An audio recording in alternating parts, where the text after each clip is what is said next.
ஓம் சாந்தி. இன்றைய சாகார முரளியிலிருந்து முக்கிய கருத்துக்கள். இன்றைய முரளியின் தேதி 17/12/2025. ஷிபாபா சொல்கிறாங்க, இனிமையான குழந்தைகளே, நீங்கள் மனம் சொல் செயலில் மிக மிக குஷியாக இருக்க வேண்டும். அனைவரையும் குஷிப்படுத்த வேண்டும். யாருக்குமே துக்கம் கொடுக்கக்கூடாது. பாபா கேள்வி கேட்குறாங்க, டபுள் அகிம்சகராக ஆகக்கூடிய குழந்தைகள் எந்த ஒரு கவனம் வைக்க வேண்டும்? பாபா பதில் சொல்கிறாங்க, முதல் பாயிண்ட், யாருக்குமே துக்கம் ஏற்படும் வகையில் அப்பேற்பட்ட எந்த ஒரு வார்த்தையும் வாயிலிருந்து வெளிப்படக்கூடாது என்று கவனம் வைக்க வேண்டும். ஏனெனில் வார்த்தைகளினால் துக்கம் கொடுப்பது கூட இம்சையாகும். ரெண்டாவது பாயிண்ட், நாம் தேவதை ஆகப் போகின்றவர்கள். எனவே நடத்தை மிகவும் ராயலாக இருக்க வேண்டும். உணவு பழக்கங்கள் மிகவும் உயர்ந்ததாகவும் இருக்கக்கூடாது, மிகவும் தாழ்ந்ததாகவும் இருக்கக்கூடாது. பாடல், பலவீனமானவருடன் பலசாலியின் சண்டை. ஓம் சாந்தி. தன்னை ஆத்மா என்று உணர்ந்து அமருங்கள், மேலும் தந்தையை நினைவு செய்யுங்கள் என்று இனிமையிலும் இனிமையான அருமையான குழந்தைகளுக்கு தந்தை ஒவ்வொரு நாளும் முதலில் புரிய வைக்கின்றார். அட்டென்ஷன் ப்ளீஸ் என்று கூறுகிறார்கள் அல்லவா? எனவே ஒன்று, தந்தையின் பக்கம் கவனம் கொடுங்கள் என்று தந்தை கூறுகிறார். தந்தை எவ்வளவு இனிமையானவர்! அவருக்கு அன்பின் கடல், ஞானக்கடல் என்று கூறப்படுகிறது. எனவே நீங்கள் கூட அன்பானவர் ஆக வேண்டும். தந்தை வந்திருப்பதே சுகம் நிறைந்தவர்களாக ஆக்குவதற்கு. நீங்கள் கூட யாருக்குமே எந்த விதத்திலும் துக்கம் கொடுக்கக்கூடாது. அப்பேற்பட்ட எந்த ஒரு செயலும் செய்யக்கூடாது. மனதின் அளவில் கூட வரக்கூடாது. ஆனால் அந்த நிலை கடைசியில் இருக்கும். கொஞ்ச நஞ்சம் கர்மேந்திரியங்கள் மூலம் ஏதாவது தவறு ஏற்படுகிறது. தன்னை ஆத்மா என்று உணர்ந்து இருந்தீர்கள், மேலும் மற்றவர்களையும் சகோதர ஆத்மா என்று பார்த்தீர்கள் என்றால் பின் யாருக்குமே துக்கம் கொடுக்க மாட்டீர்கள். ஷரீரத்தையே பார்க்கவில்லை என்றால் எப்படி துக்கம் கொடுப்பீர்கள்? இதில் மறைமுகமான உழைப்பு உள்ளது. இது முழுவதுமே புத்தியின் வேலையாகும். பாபா சொல்கிறாங்க, இப்பொழுது நீங்கள் தங்கம் போன்ற புத்தி உடையவராக ஆகிக்கொண்டு இருக்கிறீர்கள். அதாவது தூய புத்தி உடையவராக ஆகிக்கிட்டு இருக்கீங்க. நீங்கள் தங்க புத்தியுடன் இருக்கும் பொழுது நிறைய சுகத்தை பார்த்தீர்கள் சொர்க்கத்தில். பாபா சொல்கிறாங்க, நீங்கள்தான் சுகதாமத்திற்கு அதிபதியாக இருந்தீர்கள் அல்லவா? இது துக்கதாமமாகும். அந்த சாந்தி தாமம் நமது இனிமையான இல்லமாகும். பிறகு அங்கிருந்து பாகம் ஏற்று நடிக்க வந்துள்ளோம். துக்கத்தினுடைய பாகம் வெகு காலமாக நடித்தீர்கள். இப்பொழுது சுகதாமத்திற்கு செல்ல வேண்டும், அதாவது சொர்க்கத்திற்கு. எனவே ஒருவரை ஒருவர் சகோதரர் என்று உணர வேண்டும். ஆத்மாவிற்கு துக்கம் கொடுக்க முடியாது. ஆத்மாதான் பீடத்தில் வீற்றிருக்கிறது, அதாவது இரு புருவ மத்தி என்ற சிம்மாசனத்தில். இவரும் கூட சிவபாபாவின் ரதமாகும் அல்லவா? பெண் குழந்தைகள் கூறுகிறார்கள், நாங்கள் சிவபாபாவின் ரதத்தை அலங்கரிக்கிறோம், சிவபாபாவின் ரதத்திற்கு உணவு ஊட்டுகிறோம் என்று. எனவே சிவபாபா தான் நினைவில் இருப்பார். பிரம்மா பாபாவுக்கு செய்யும் பொழுது கூட அவங்க சிவபாபாவினுடைய நினைவிலிருந்து தான் அந்த ரதத்துக்காக நான் செய்கிறேன், சிவபாபாவினுடைய ரதத்துக்காக நான் செய்கிறேன் அப்படின்னு நினைக்கும் பொழுது அங்கே சிவபாபாவோட நினைவு இருக்கும். அகில பாபா சொல்கிறாங்க, நான் இருப்பதே கல்யாணக்காரி தந்தையாக. நான் 5 தத்துவங்களுக்கும் நன்மை செய்கிறேன். அங்கு எந்த ஒரு பொருளும் கஷ்டம் கொடுப்பதில்லை. சத்யுக திரேதாயுகத்தில் 5 தத்துவங்களும் நமக்கு சுகம்தான் கொடுக்கும். இங்கே பாருங்கள், சில சமயம் புயல், சில சமயம் குளிர், சில சமயம் ஏதாவது நிலநடுக்கம் அந்த மாதிரிலாம் வருது. ஆனால் அங்கே சத்யுகத்தில் எப்போவுமே வசந்த காலமாக இருக்கும். துக்கத்தினுடைய பெயரே இருக்காது. அது இருப்பதே சொர்க்கமாக. தந்தை உங்களை சொர்க்கத்திற்கு அதிபதியாக ஆக்க வந்துள்ளார். உயர்ந்ததிலும் உயர்ந்த பகவான் அவரே. உயர்ந்ததிலும் உயர்ந்த தந்தை, உயர்ந்ததிலும் உயர்ந்த சுப்ரீம் ஆசிரியர் கூட ஆவார். எனவே அவசியம் உயர்ந்ததிலும் உயர்ந்தவராகத்தான் ஆக்குவார் அல்லவா? நீங்கள் தான் இந்த லக்ஷ்மி நாராயணராக இருந்தீங்க. இந்த எல்லா விஷயங்களையும் மறந்துட்டீங்க அப்படின்றார் பாபா. பாபா சொல்கிறாங்க, இந்த ஞானத்தை நான் இப்பொழுதுதான் கொடுக்கிறேன்.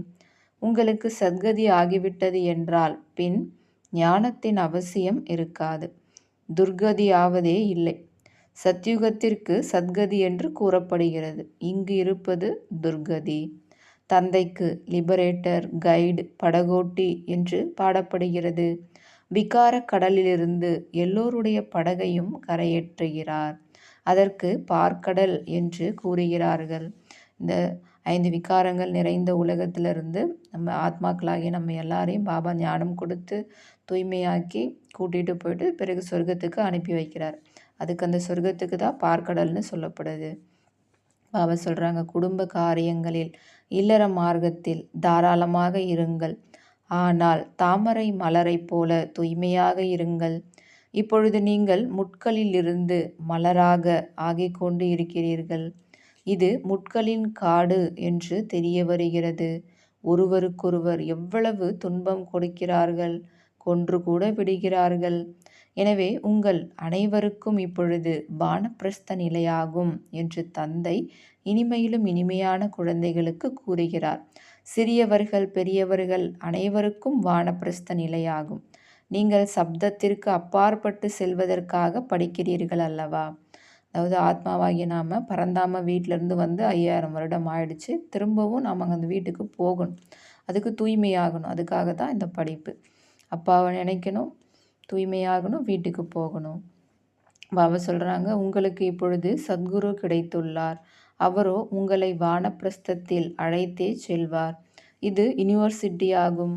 பகவான் கூறுகிறார் அல்லவா, நான் உங்களுக்கு ராஜயோகத்தை கற்பித்து ராஜாக்களுக்கெல்லாம் ராஜாவாக ஆக்குகின்றேன்.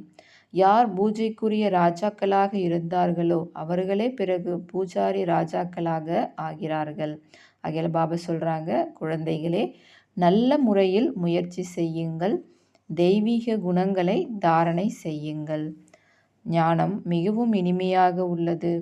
இதில் கண்களை திறந்து கேட்க வேண்டி உள்ளது. ஏன்னா அப்போ தானே நீங்கள் எல்லையற்ற தந்தையை பார்ப்பீங்க. முன்பெல்லாம் பெண் குழந்தைகள் பாபாவை பார்த்த உடனேயே டிரான்ஸில் போயிடுறாங்க. அதே போல் தங்களுக்குள்ளார குழுவாக அமர்ந்திருக்கும் பொழுது கூட டிரான்ஸில் போயிடுறாங்க. கண்ணை மூடின உடனே டிரான்ஸில் போயிடுறாங்க. எவ்வளோ அதிசயமாக இருந்தது.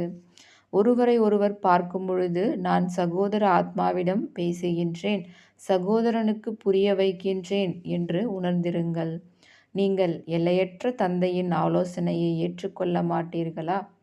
பாபா சொல்கிறாங்க, நீங்கள் இந்த கடைசி பிறவியில் தூய்மையாக ஆனீர்கள் என்றால் தூய்மையான உலகிற்கு அதிபதி ஆகிவிடுவீர்கள். பாபா நிறைய பேருக்கு புரிய வைக்கின்றார். ஒரு சிலரோ நாங்கள் அவசியம் தூய்மையாக ஆகிவிடுவோம் என்று சட்டென்று கூறிவிடுகிறார்கள்.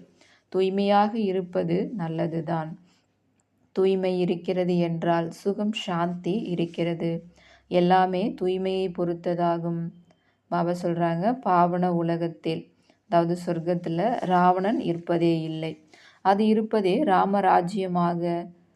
எல்லோரும் பால் பாயாசம் போல இனிமையாக இருப்பார்கள். தர்மத்தினுடைய ராஜ்யம் இருக்கும்.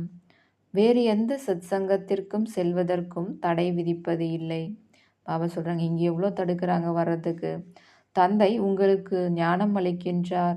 நீங்கள் பிகே ஆகிறீர்கள், அதாவது பிரம்மா குமார் குமாரி ஆகிறீர்கள். பிராமணர்களாக அவசியம் ஆக வேண்டும். தந்தை இருப்பதே சொர்க்கத்தின் ஸ்தாபனை செய்பவராக. எனவே அவசியம் நாம் கூட சொர்க்கத்தின் அதிபதியாக ஆக வேண்டும். இதற்கு முன்பு நாமும் பூஜாரியாக இருந்தோம். இப்பொழுது மீண்டும் நாம் பூஜைக்கு உரியவர்களாக சொர்க்கத்தின் அதிபதியாக ஆவோம்.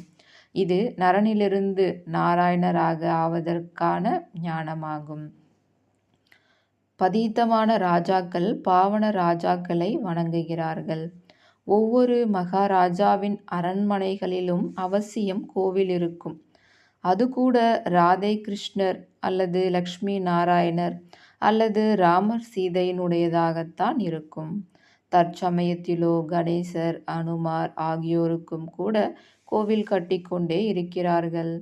பக்தி மார்க்கத்தில் எவ்வளவு குருட்டு நம்பிக்கை உள்ளது.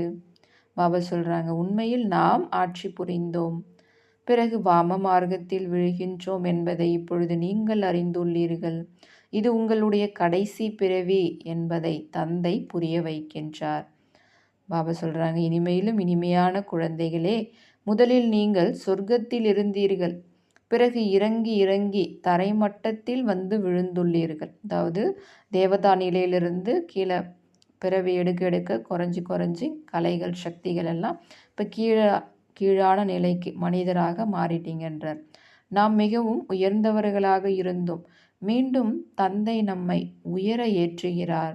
நாம் ஒவ்வொரு 5000 வருடங்களுக்கு பிறகும் படித்து கொண்டே வருகின்றோம். இதற்கு உலக சரித்திர பூகோளம் திரும்ப நடைபெறுகிறது என்று கூறப்படுகிறது. பாபா சொல்றாங்க, நான் குழந்தைகளாகிய உங்களை உலகிற்கு அதிபதியாக்குகின்றேன். முழு உலகத்தில் உங்கள் ராஜ்யம் இருக்கும். பாபா, நீங்கள் எப்பேற்பட்ட ராஜ்யத்தை அளிக்கிறீர்கள் என்றால் அதை யாருமே பறிக்க முடியாது என்று பாடலில் கூட உள்ளது அல்லவா? இப்பொழுதோ எவ்வளவு பிரிவுகள் உள்ளன. தண்ணீருக்காக, பூமிக்காக சண்டை நடந்து கொண்டே இருக்கிறது. அவர்களுடைய மாநிலங்களை பராமரித்து கொண்டே இருக்கிறார்கள். செய்யவில்லை என்றால் சிறுவர்கள் கல்லால் அடிக்க ஆரம்பித்து விடுவார்கள். இந்த நவயுக இளைஞர்கள் பயில்வான்களாகி பாரதத்தை காப்பார்கள் என்று அவர்கள் நினைக்கிறார்கள். ஆக அந்த பயில்வான் தன்மையை இப்பொழுது காண்பித்து கொண்டே இருக்கிறார்கள். உலகத்தின் நிலைமையை பாருங்கள், எப்படி இருக்கிறது. அகில பாபா சொல்றாங்க, இது இருப்பதே அசுர சம்பிரதாயமாக. நீங்கள் இப்பொழுது தெய்வீக சம்பிரதாயத்தினராக ஆகிக்கொண்டு இருக்கிறீர்கள். தேவதைகள் மற்றும் அசுரர்களுக்கு இடையே பிறகு யுத்தம் எப்படி நடக்கும்? நீங்களோ டபுள் அகிம்சகர் ஆகிறீர்கள். அவர்கள் டபுள் அகிம்சகர் ஆவார்கள். அதாவது தேவி தேவதைகள் தான் டபுள் அகிம்சகர்கள். சத்தியுகத்தில் வாழ்ந்த, திரேதாயுகத்தில் வாழ்ந்த தேவி தேவதைகளுக்கு ஐயர் பாபா சொல்கிறாங்க, இப்போ நீங்கள் தான் அந்த தேவதையாக ஆகுறீங்க. எனவே ஒவ்வொரு விஷயத்திலும் கம்பீரத்தன்மை இருக்க வேண்டும். உணவு பழக்கம் மிகவும் உயர்ந்ததாகவும் இருக்கக்கூடாது, மிகவும் தாழ்ந்ததாகவும் இருக்கக்கூடாது. ஒரே சீரானதா ஆவரேஜாக இருக்கணுன்றாங்க, மீடியமாக. ராஜாக்கள் ஆகியோர் பேசுவது மிகவும் குறைவாக இருக்கும். பிரஜைகளுக்கு கூட ராஜாவிடம் மிகவும் அன்பு இருக்கும். பாபா சொல்கிறாங்க, நீங்கள் எந்த ஒரு கவலையும் படாதீர்கள். தானியங்கள் கிடைப்பதில் இப்பொழுது கஷ்டம் உள்ளது. அங்கோ எவ்வளவு தானியங்கள் ஆகிவிடும் என்றால் பைசா கொடுக்காமலேயே எவ்வளவு வேண்டுமோ அவ்வளவு கிடைத்து கொண்டே இருக்கும். சத்தியுகத்தில் எல்லாமே நிரம்பி இருக்கும். அந்த மாதிரியான தெய்வீக ராஜ்யத்தை தான் இப்போ நான் ஸ்தாபனை பண்ணிட்டு இருக்கேன்றார். அதுபோல் பாபா சொல்கிறாங்க, நான் எப்பேற்பட்ட ஆரோக்கியத்தை அமைத்து கொடுக்கிறேன் என்றால் அங்கு ஒருபொழுதும் நோய் ஏற்படாது. உத்தரவாதம் உள்ளது. நடத்தையை கூட நாம் இந்த தேவதைகளைப் போல ஆக்குகின்றோம்.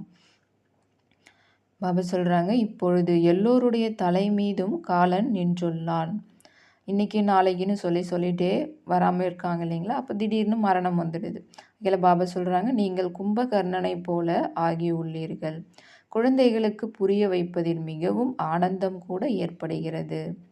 பாபா சொல்கிறாங்க, உங்களுக்கு ஆஸ்தி லௌகீக தந்தை மற்றும் பரலௌகீக தந்தையிடமிருந்து கிடைக்கிறது. ஒன்று எல்லைக்குட்பட்ட இந்த உடலுக்கான அப்பா கிட்டேருந்து கிடைக்குது.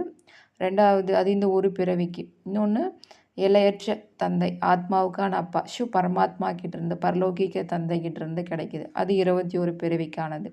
மற்றபடி இந்த அலௌகீக தந்தை பிரம்மா பாபா கிட்டேருந்து கிடைப்பதுக்கு இல்லை அப்படின்றார். ஆகையால் நீங்கள் பிரம்மா பாபாவை நினைவு செய்ய வேண்டியது இல்லை அப்படின்னு சொல்கிறாங்க சிவபாபா. அந்த பிரம்மா பாபா கூட சொல்கிறாங்க, என்னிடமிருந்து உங்களுக்கு எதுவும் கிடைக்காது, நான் கூட படிக்கின்றேன். சிவபாபா சொல்கிறாங்க, என் ஒருவனை நினைவு செய்யுங்கள் என்று. இவரோ ரதம் ஆவார் அல்லவா? தந்தை ஆத்மாக்களுக்கு வந்து புரிய வைக்கின்றார். ஆத்மாதான் எல்லாமே செய்கிறது இல்லையா? ஒரு சட்டையை விட்டு மற்றொன்றை எடுக்கிறது. எப்படி பாம்பினுடைய உதாரணம் உள்ளது, எப்படி இந்த பாம்பு பழைய தோலை உரிச்சிட்டு புது தோல் எடுத்துக்குது, அது போல தான் ஆத்மா இந்த உடல்ன்ற சட்டையை ஒரு சட்டையை விட்டுட்டு இன்னொரு உடல்ன்ற சட்டையை எடுத்துக்குது. வண்டுகள் கூட நீங்கள் தான் ஆவீர்கள். ஞானத்தை பூம் பூம் என்று ஊதுங்கள். ஞானத்தை கூறி கூறி நீங்கள் எவரொருவரையும் உலகத்திற்கு அதிபதியாக ஆக்க முடியும். ஆகையால் பாபா சொல்கிறாங்க, உலகிற்கு அதிபதியாக ஆக்கக்கூடிய அப்பேற்பட்ட தந்தையை ஏன் நினைவு செய்ய மாட்டீர்கள் அப்படின்னு சிவபாபா கேட்குறாங்க. இப்பொழுது தந்தை வந்துவிட்டுள்ளார், பின் ஆஸ்தி ஏன் எடுக்கக்கூடாது? நேரம் கிடைப்பதில்லை என்று இது போல் ஏன் சொல்கிறீங்க? நல்ல நல்ல குழந்தைகளோ ஒரு நொடியில் புரிந்து கொண்டு விடுகிறார்கள். இதில் பாபா புரிய வைக்கிறாங்க. மனிதர்கள் லக்ஷ்மிக்கு பூஜை பண்ணுறாங்க, அதே போல் அம்பாளையும் பூஜை பண்ணுறாங்க. இப்போ லக்ஷ்மி கிட்டேருந்து என்ன கிடைக்கிது? அம்பாள் கிட்டேருந்து என்ன கிடைக்கிது? லக்ஷ்மி கிட்டேருந்து செல்வத்தை கேட்குறாங்க, அம்பாள் கிட்டேருந்து எல்லா மன விருப்பங்களையும் பூர்த்தி செய்யறதுக்காக கேட்குறாங்க.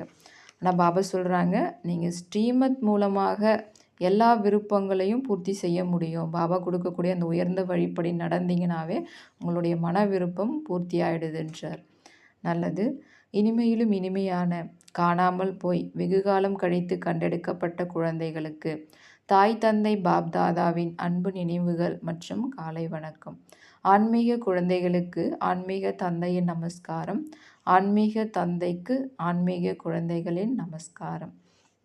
தாரணைக்கான முக்கிய சாரம். முதல் பாயிண்ட், இந்த கர்மேந்திரியங்கள் மூலமாக எந்த ஒரு தவறு கூட ஏற்படக்கூடாது என்பதற்காக நான் ஆத்மா என்ற நினைவை உறுதிப்படுத்த வேண்டும். ஷரீரத்தை பார்க்கக்கூடாது. ஒரு தந்தையின் பக்கம் கவனம் செலுத்த வேண்டும். 2வது பாயிண்ட், இப்பொழுது வானப்பிரஸ்த நிலையாகும். எனவே சப்தத்திற்கு அப்பாற்பட்டு செல்வதற்கான முயற்சி செய்ய வேண்டும். அவசியம் தூய்மையாக வேண்டும். உண்மை என்ற படகு ஆடும் அசையும், ஆனால் மூழ்கிவிடாது என்பது புத்தியில் இருக்க வேண்டும். எனவே தடைகளை கண்டு பயப்படக்கூடாது. பாபா வரதானம் தராங்க. டிராமாவின் ஞானத்தின் மூலம் அசையாத ஸ்திதியை அமைத்து கொள்ளக்கூடிய இயற்கையை வென்ற மாயாவை வென்றவர் ஆகுக. டிராமாவுடைய ஞானத்தின் மூலமாக எந்த ஒரு சூழ்நிலை இன்னல்கள் வந்தாலும் அந்த சமயத்தில் நம்ம அசையாத நிலையில் இருக்கணும். அப்போ தான் இயற்கையை வென்றவராகவும் மாயாவை வென்றவராகவும் ஆக முடியும். எது நடந்தாலும் ட்ராமாவில் நன்மைக்குத்தான் அப்படின்றத ஏற்றுக்கணுன்றார் பாபா. ஃபுல் ஸ்டாப் வச்சுட்டு அந்த சூழ்நிலை பிரச்சனையை கடந்து வந்துடணுன்றார் பாபா. விளக்க சொல்கிறாங்க, இயற்கை அல்லது மாயாவின் மூலம் எத்தகைய சோதனைத்தால் வந்தாலும் சிறிதும் குழம்பக்கூடாது. இது என்ன, இது ஏன், இந்த கேள்வி எழுந்தது சிறிதாவது எந்த ஒரு பிரச்சனையும் போராடக்கூடியதாக ஆகிவிட்டது என்றால் ஃபெயிலாகி விடுவீர்கள். எனவே எது நடந்தாலும் உள்ளிருந்து இந்த சப்தம் வெளிப்பட வேண்டும், ஆஹா இனிமையான டிராமா ஆஹா. அப்படி இல்லாமல் ஐயோ என்னவாயிற்று அப்படின்ற இந்த சங்கல்பம் வரக்கூடாது. அந்த மாதிரி ஸ்திதி இருக்கணும். அதாவது எந்த ஒரு சங்கல்பத்திலும் குழப்பம் இருக்கவே கூடாது. சதா ஆடாத அசையாத ஸ்திதி இருக்க வேண்டும். அப்பொழுதுதான் இயற்கையை வென்றவர் மாயாவை வென்றவர் என்ற வரதானம் கிடைக்கும். ஸ்லோகன், மகிழ்ச்சி தரும் செய்தியை சொல்லி மகிழ்ச்சியுற செய்வதுதான் உயர்ந்த காரியமாகும். அப்பா வந்துட்டாரு, வீட்டுக்கு கூட்டிகிட்டு போகிறாரு, ராஜ்யத்துக்கு அனுப்பி வைப்பார் அப்படின்ற இந்த எல்லா செய்தியையும் நம்ம எல்லா சகோதர ஆத்மாக்களுக்கும் கொடுக்கணும். இதுதான் உயர்ந்த காரியம்ன்றார். இன்றைய அவ்யக்த சமிக்ஞை, மகாரதிகளின் புருஷார்த்தம் இப்பொழுது விசேஷமாக இந்த அபியாசத்தினுடையது தான். அதாவது அவ்வப்பொழுது கர்மயோகி, அவ்வப்பொழுது கர்மாத்தீத் ஸ்டேஜ். பழைய உலகில் பழைய கடைசி ஷரீரத்தில் எந்த விதமான நோயும் தனது சிரேஷ்ட ஸ்திதியை குழப்பத்தில் கொண்டு வரக்கூடாது. சுய சிந்தனை, ஞான சிந்தனை, சுப சிந்தனையாளர் ஆவதற்கான சிந்தனை மட்டுமே நடைபெற வேண்டும். அப்பொழுதுதான் கர்மாத்தீத் ஸ்திதி என சொல்வார்கள்.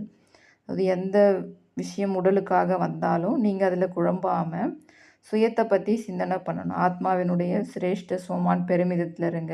இப்போ நம்ம எந்த நிலையில் இருந்தோம், உயர்ந்த நிலையிலிருந்து என்னென்னலாம் காரியங்கள் செஞ்சோம் அப்படின்றத அதை சிந்தனை பண்ணுங்கள். அப்புறம் பாபா கொடுத்துருக்கூட ஞானத்தை சிந்தனை பண்ணுங்கள். இப்போ மற்ற ஆத்மாக்களுக்காக, உலகத்துக்காக, இயற்கைக்காக சுப சிந்தனையாளர் ஆகணும். இந்த சிந்தனை மட்டும்தான் இருக்கணும். அப்போ தான் கர்மாத்தீத் நிலைன்னு சொல்ல முடியும் சார். அச்சா, ஓம் சாந்தி.